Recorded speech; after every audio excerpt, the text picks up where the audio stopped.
Glória a Jesus. Abra vossas Bíblias em Lucas capítulo 10.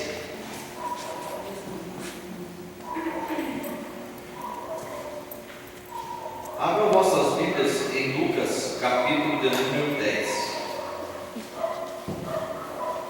Estaremos falando aqui, a seara está madura. Lucas capítulo 10. E o verso de número 1. A seara está madura. Lucas 10, verso 1. Acharam? Diz assim: E depois disso designou o Senhor ainda outros 70, e mandou-os diante da sua face, de dois em dois, a todas as cidades e lugares aonde ele havia de ir. E dizia-lhes: Grande é em verdade a seara, mas os obreiros são poucos. Rogai, pois, ao Senhor da seara, que envie obreiros para a sua seara. Ide, eis que vos mando como cordeiro no meio de lobos. Abra agora no verso 17, irmãos. 17. Fala assim: E voltaram os 70 com alegria, dizendo: Senhor, pelo teu nome até os demônios se nos sujeitam. E disse-lhe: Eu vi a Satanás como raio cair do céu. E eis que vos dou poder para pisar serpentes e escorpiões em toda a força do inimigo, e nada vos fará dano algum. Mas não vos alegreis, porque se vos sujeitam os espíritos, alegrai-vos antes por estarem os vossos nomes escritos nos céus. Eu quero vos falar a respeito da seara estar pronta para colher.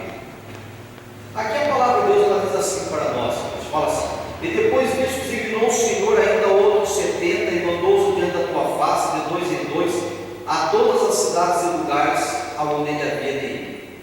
Analise comigo, fui pensando isso daqui, meu coração ficou pesado. Para começar, fala que Jesus designou 70. Agora pensa bem comigo. Jesus tinha 12 discípulos, e hoje aqui ele arrumou 70 pessoas. Quer dizer, se ele arrumou 70 e ele tinha 12 discípulos, os demais não eram discípulos, não é verdade?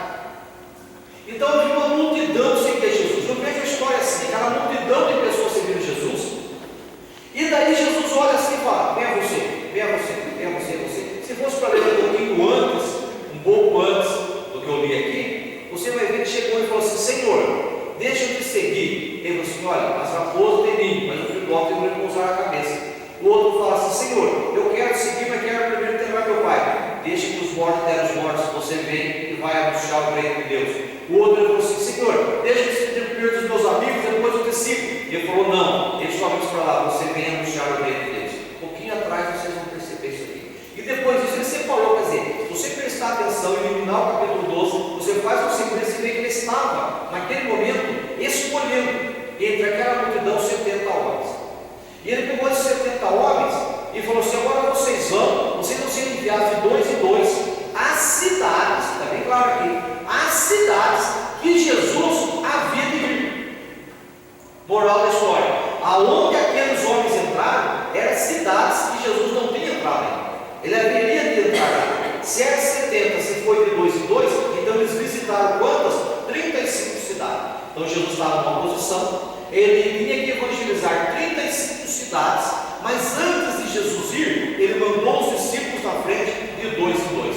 Quando Jesus se manifestou aqui na terra, fazendo milagres e sinais, antes dele tinha vindo João Batista. Ele tinha batizado uma multidão e anunciado o reino de Deus. Daí quando Jesus chegou, antes de Jesus começar a pregar, João Batista já tinha feito aquele trabalho. Agora novamente, Jesus tinha que entrar numa região, tinha 35 cidades na sua frente para ele entrar. Só que antes dele entrar, ele enviou quantos? 70 pessoas na sua frente. O que eu estou querendo dizer para os irmãos, que fica bem claro aqui, é que na nossa oração nós dizemos assim: Senhor, vai no hospital e coloca a mão sobre tal pessoa. Não é assim? Sendo que ele falou assim: que sobre quem nós colocarmos a mão, ele vai curar. É ou não é? Jesus liberta tal pessoa, e ele disse assim: em meu nome expulsarão os demônios. Então está errado também. Nós mandamos Jesus fazer aquilo que ele mandou nós fazermos. Muitas vezes nós falamos assim: Senhor, abre as portas para a minha vida. Senhor, abre as portas na vida de tal pessoa. E ao contrário, fala assim: em meu nome vai expulsar o demônio, em meu nome vai fazer a obra, em meu nome vai mandar esse monte sair daqui se não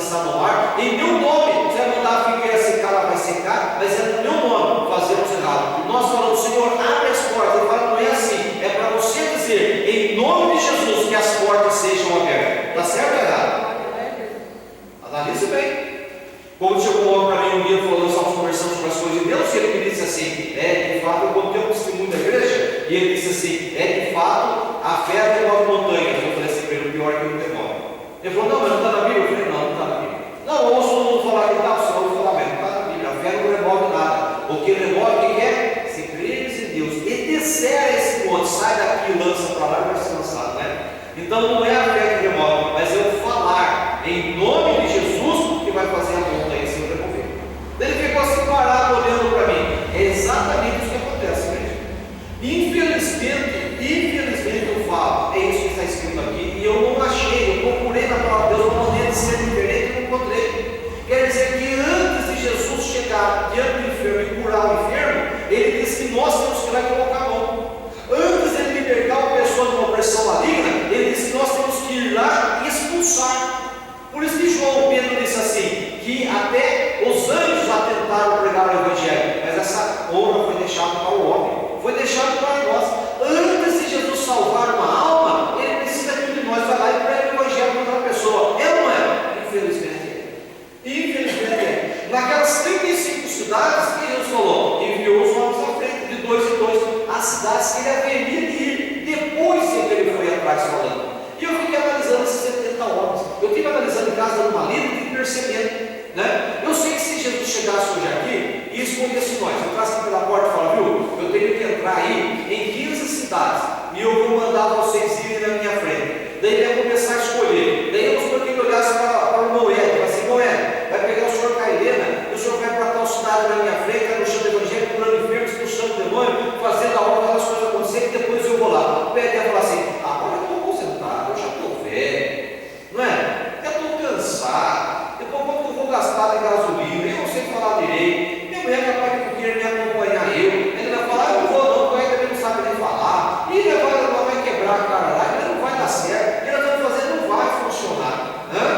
Daí ele vira assim para as duas meninas aqui da frente e fala assim para ela, mas vocês duas vão. Uma hora a outra fala assim, mas sabe o que eu tenho que fazer faculdade, eu tenho que estudar, eu tenho que trabalhar, e depois outras, são muito crianças, olha a nossa idade, quem é que vai dar ouvido à nossa palavra? Manda o Hélio vai assim, não, eu não sou muito velho, manda elas, que são mais novas, não é, irmão? Vocês podem analisar, se Jesus aparecesse aqui e viesse na nossa vida e mandasse nós irmos na frente, todos nós teríamos uma desculpa para não fazer a obra de Deus.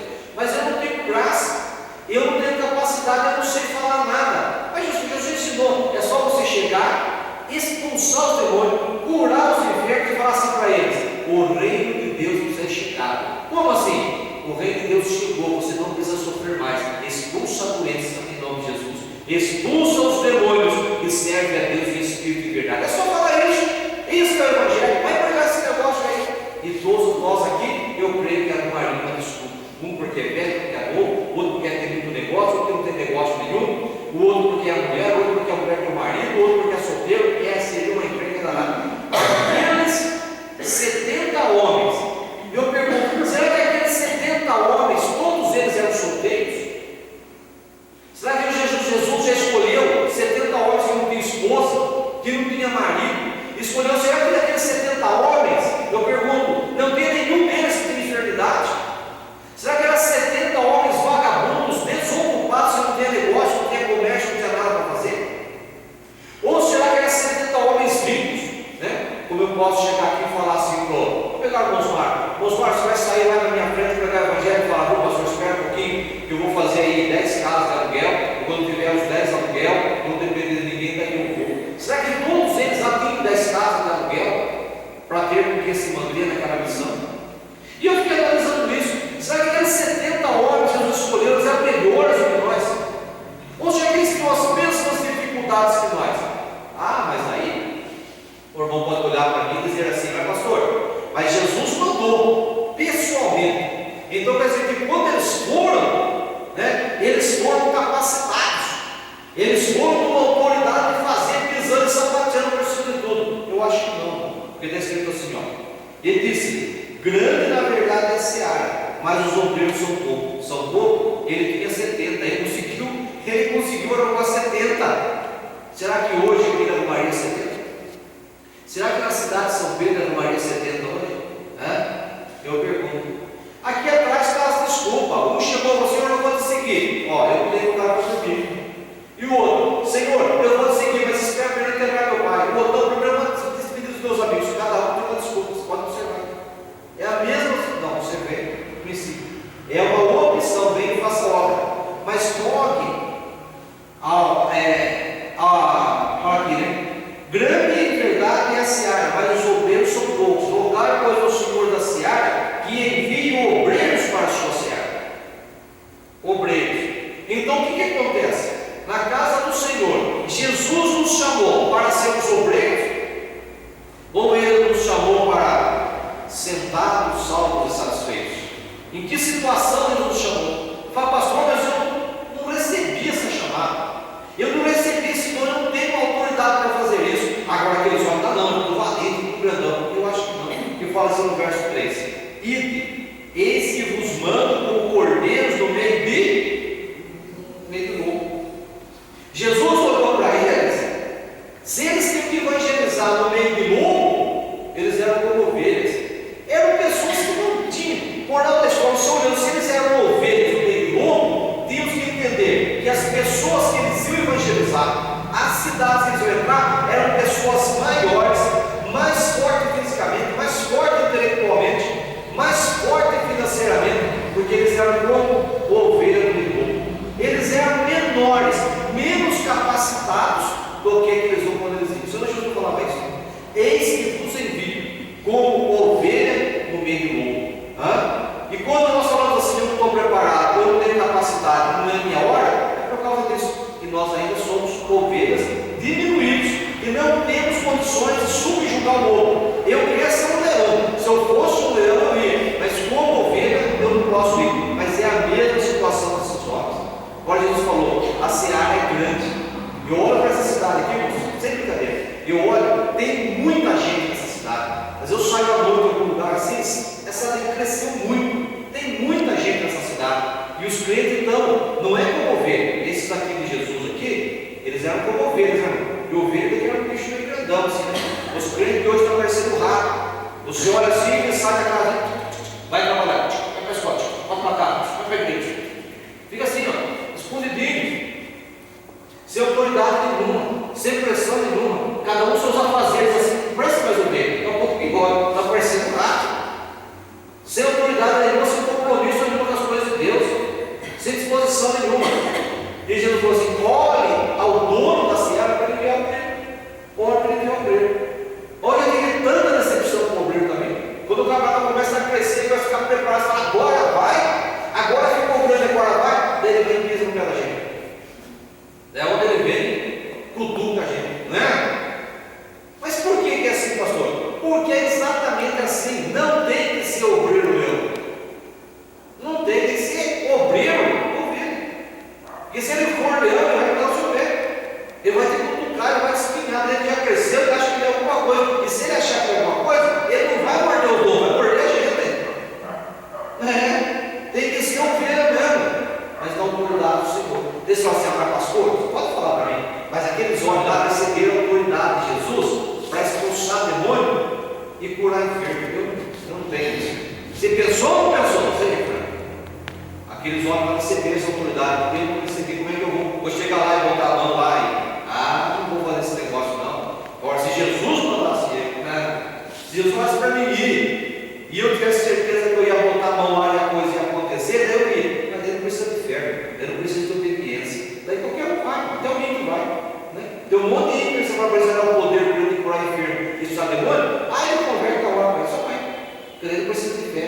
Daí ele está vendo a coisa acontecer. E eu provo que eles não saíram assim. É só você ouvir o verso 17, fala perfeitamente, Deus estava falando comigo. O verso 17 fala assim: e voltaram os 70 com alegria, dizendo, né? Na hora que eles foram, quando Jesus separou assim: vai de dois em dois, vocês dois nessa cidade, vocês dois naquela, vocês dois naquela, e mandou: vai a pé, não leva essa cola, leva só o cajado, só vai com a Bíblia na mão, não leva nada, pelo amor de Deus. E os homens saíram meio de passinho pequeno assim, ó, olhando para lá, dizendo: rapaz, o negócio foi isso dele. Saíram meio assim, ó, e daí? Sei lá, como aí daí, eu não sei. Saíram assim, mas quando voltaram regozijando, voltaram cheios de alegria.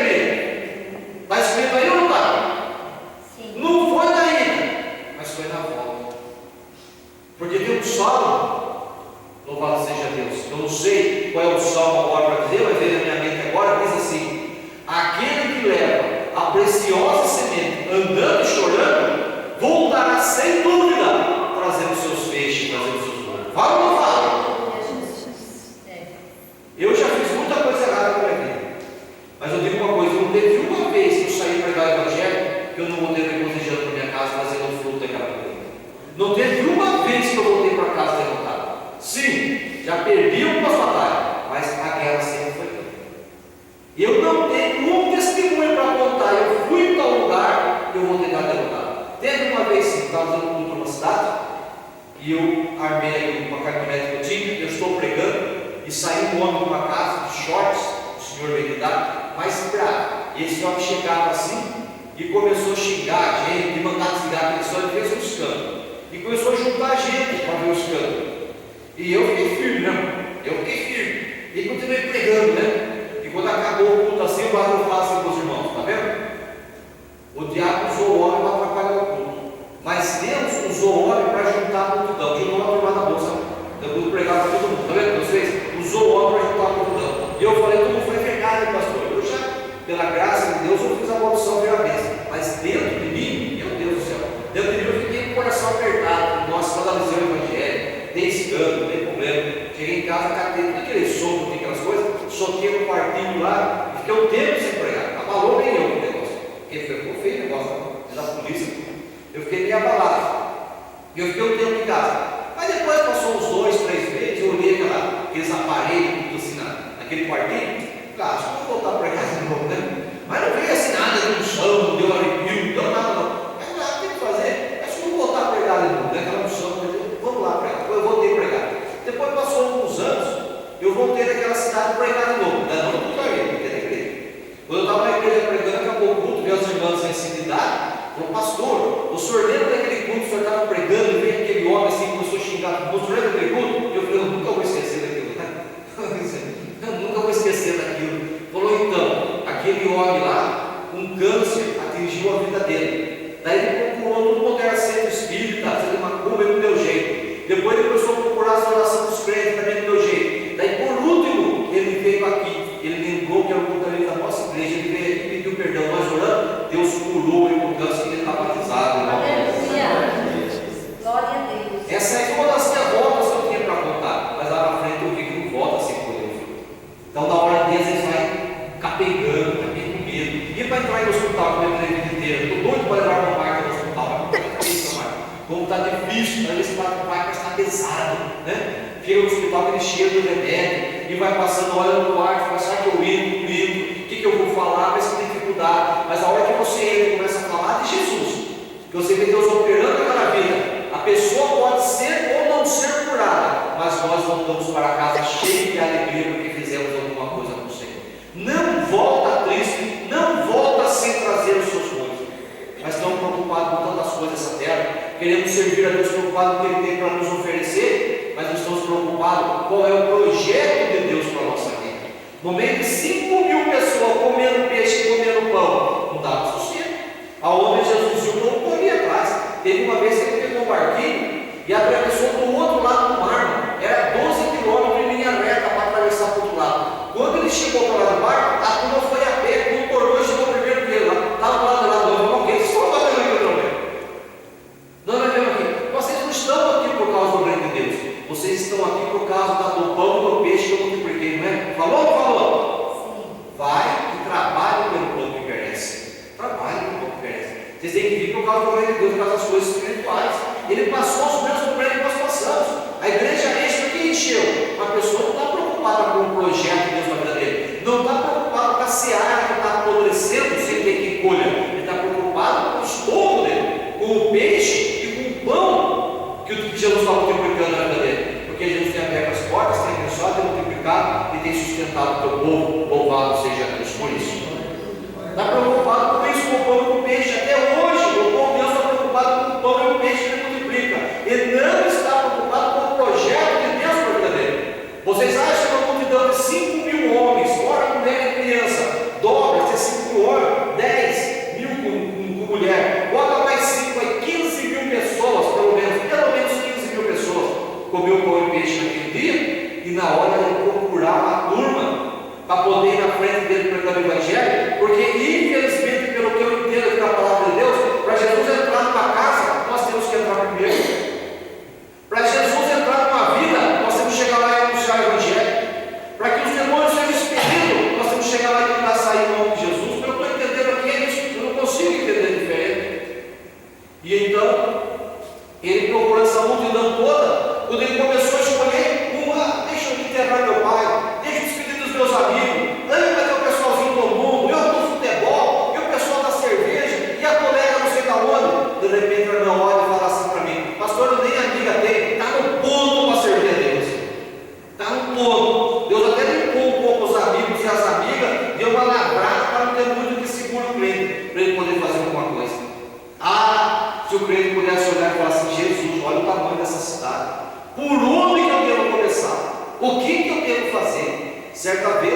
cheguei para a igreja e eu dividir a igreja, eu desafiei a igreja. Isso que eu vou fazer aqui, porque Deus não está tocando no meu coração. Mas naquela época, Deus pôs no meu coração, eu desafiei o crente, para cada crente adotar um bairro da cidade.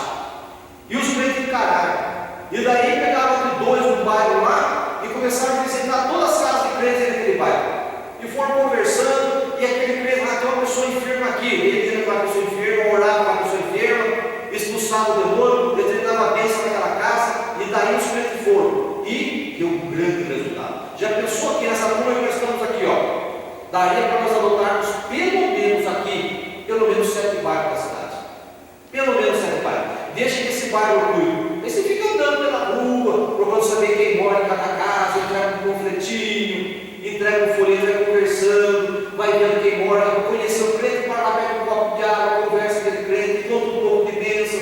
Aquele crente fala, nossa, eu não vou desviar. Ah, desviar, deixa eu lá. Vai lá, conversa, eu vou desviar. E você pensa, todo ele vai. Pelo menos 2 vezes por semana você vai lá e gasta 1 hora e meia da sua vida naquele bairro, 2 vezes por semana. Só passando pelas ruas, sempre dando aquela visitinha, sempre conversando, daqui a pouco você fica conhecido. Ah, lá veio o irmão da bênção, lá o irmão da bênção. Você adotou aquele bairro e vai evangelizando, vai fazendo a obra, e joga o folheto embaixo da porta, entrega o DVD, empresta um CD, manda tirar qual, custa R$1 no CD, irmão. Copia uma mensagem, copia um zílio, entrega para a pessoa, investe na obra de Deus. Quando você pensa que não, está fazendo uma grande colheita, Deus está sendo glorificado. E daí eles vieram e falaram assim, né? Senhor, pelo teu nome, até os demônios se nos sujeitam. O que quer dizer? Que quando eles foram, eles não tinham certeza que vocês. Mas quando eles voltaram, falaram, até os demônios se sujeitam a nós. As enfermidades saem, porque depois que eles foram e colocaram a mão na massa, é que eles viram acontecer. Ontem, quando acabou o culto aqui, que o irmão conversando comigo, e ele me disse, ele falou assim, irmão, estou orando para Deus nos usar em cura, estou esperando isso, irmão. Ele só vai começar a usar o sem cura a hora que você começar a colocar a sua mão para orar, senão você não vai saber nunca se você usar a mão por ano. Vai ter na porta da igreja, a última palavra que nós demos um para o outro. E falou assim, disse Jesus, eu via Satanás cair como um raio do céu. Satanás, ele fica nos acusando diante de Deus. Mas quando ele percebeu que aqui na terra tinha um povo, porque enquanto era só Jesus que expulsava o demônio e curava o enfermo, estava ruim, mas estava indo. Mas quando ele viu que Jesus deu essa autoridade para aquele que nele crê, ele desceu o poder e com esse negócio de perto para mostrar para o filho. Porque o diabo viu que não precisava ser Jesus para expulsar o demônio e curar a enfermidade. O próprio povo de Deus, usando o nome de Jesus, pode expulsar o demônio e curar o enfermo. Daí ele caiu como um raio, deixa eu lá ver o que está acontecendo, senão vai começar esse mundo crente. É isso aí. A hora que o crente entender que o nome de Jesus ele pode fazer isso, Satanás cai contra a vida dele. Mas Jesus está guardando também e a bênção está acontecendo. O inimigo fica lá, o que está acontecendo embaixo? É só uma igreja começar a fazer alguma coisa. Eis que vos dou o poder para pisar serpente e pisar escorpião e toda a força do inimigo, e nada vos fará dano. Está escrito ou não está?